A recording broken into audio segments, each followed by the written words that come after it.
Hello, welcome back. Thank you so much for being here. Today, I'm just going to be sharing my top 10 palettes for this spring. So it is finally March. We are just about into that home stretch of spring. I hope I don't jinx myself, but I just wanted to share the palettes that I am most excited to reach for going into the spring. Now, when I think of spring color stories, I think pink, I think purple, some peach, maybe some just lighter color stories overall, but also just more muted colors, but still very pretty. Maybe a little pop of pastel. So I've got quite a range here. I have some newer palettes. I have some palettes that I've had for a while, but let's just hop right into it. The first palette is actually probably one of my very favorite pinky neutral palettes, and I haven't reached for this one in quite a while just because I've been testing so many different things, but this is the Lunar Beauty Nude Prism palette. This is the only palette I have ever tried from Lunar Beauty, but this is so beautiful. So you do have 2 rows of mattes and you have a row of shimmers, and the shimmers are truly just this wet, creamy, shimmery shadow. They're all so beautiful and reflective. They look so gorgeous on the lids. They just look so beautiful, and when you touch them, they do feel almost wet. I just think they're such a beautiful, beautiful formula. The matte formula is good too, but it's the shimmers in this palette that really do it for me. I also just truly love the color story because it's these pinky neutrals that I gravitate toward.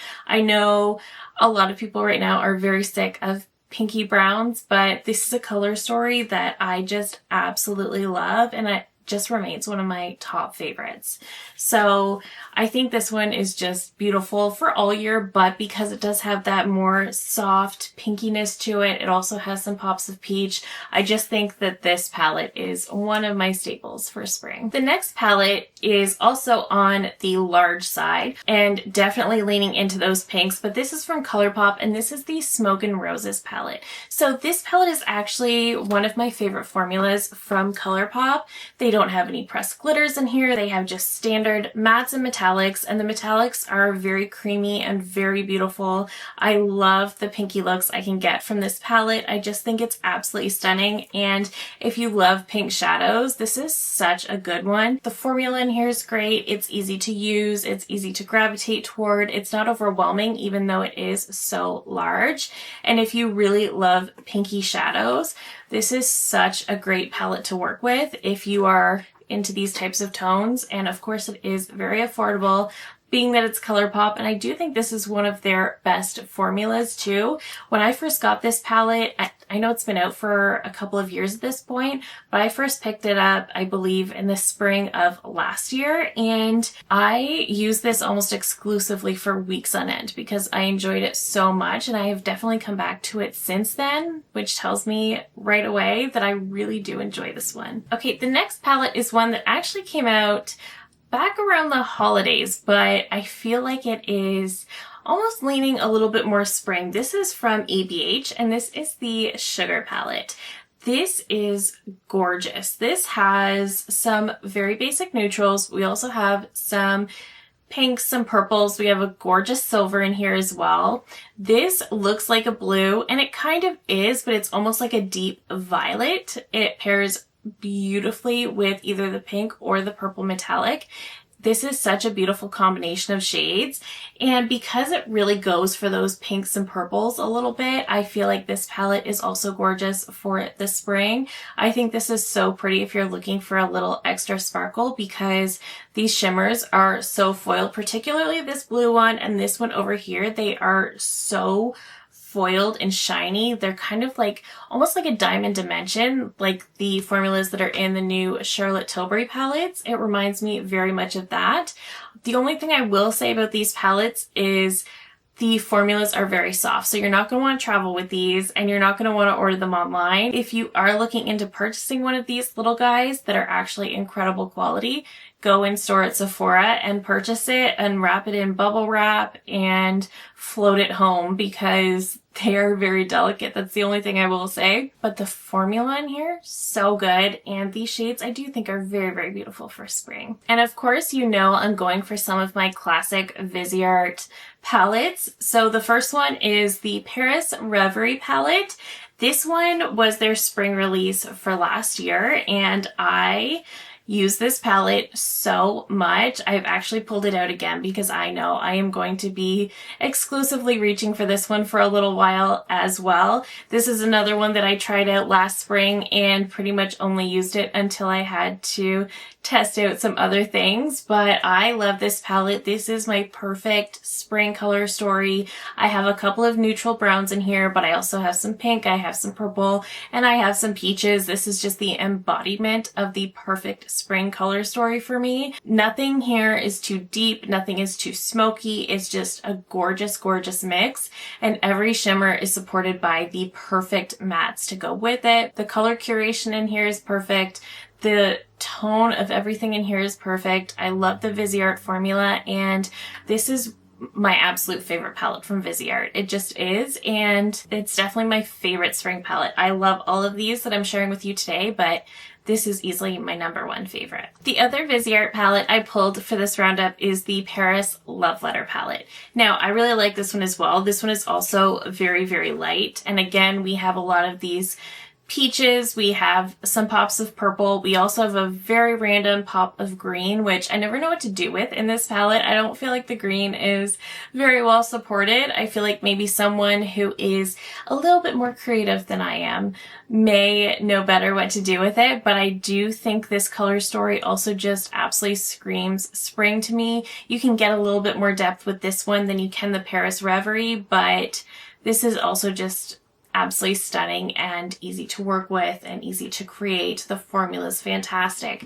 and the shades are just so beautiful. So I, of course, love this one for spring as well. So I guess I kind of cheated in this ranking because technically there's one palette and then I have a very affordable alternative to it. So I pulled out the Huda Beauty Rose Quartz. Now, I'm not mentioning Mercury Retrograde in this ranking because I don't think you can get it anymore, but just know, as an honorable mention, Mercury Retrograde from Huda is easily one of the best spring palettes of all time. But Rose Quartz from Huda is also a great one, especially if you love pinks and purples. You do get some lovely rose gold shades in here as well, some easy to work with browns that sort of have a bit more of a rosier undertone. We have these gorgeous ethereal looking purples. We have some soft pinks. This palette is, of course, another one that just screams spring to me. It's one that I always recommend for Valentine's Day, but I also highly recommend it for the spring. It's definitely the time when I reach for this one the most, and I just love it because I feel like I just get the most pretty, most ethereal, easy, beautiful looks with this palette, and it's just been one of my favorites from Huda for a very long time. And the other palette I was mentioning is the Alter Ego Coastal. So this is kind of their affordable alternative. They have also done an excellent job creating an affordable alternative to the Huda palette. So I'll just show you side by side. You can see that Alter Ego was definitely trying to replicate the Huda palette, and they've done a pretty good job. They've played with the textures. They've played with those ethereal shades, those foiled shades. They played with that Petri dish shade even. And they did such a good job. Now, I will say that when it comes to Alter Ego, though they get very, very close on the color story, the tone is sometimes just a little bit different. That's the one thing they don't always get 100% right on. It's the tone. But that's okay. That doesn't actually bother me very much because on the eyes, you would never notice that. And their formula is actually so good. I would say the Alter Ego formula is better than Colourpop, and it's still very affordable. I would also say that one thing I love about Alter Ego, and I have mentioned this so many times, is they tend to rearrange the shades. So they will create the same shades, but they will rearrange them and make it make more sense. I have so many Alter Ego palettes, and they do this in every single one where they just rearrange everything to make it make sense. And that's just so valuable, especially if you're not someone who wants to sit there and think about what you want to do, because when it's arranged like this, it's just so much more simple and easy. So if you love rose quartz and you just don't want to spend that price point, Alter Ego has a really great affordable option. Not sponsored. I do have a code with them, but this is not sponsored. They don't know I'm talking about it, but I couldn't really mention rose quartz without mentioning coastal when it's just such a good alternative. Next, I have my favorite spring palette from Sigma, and this is the Enchanted palette.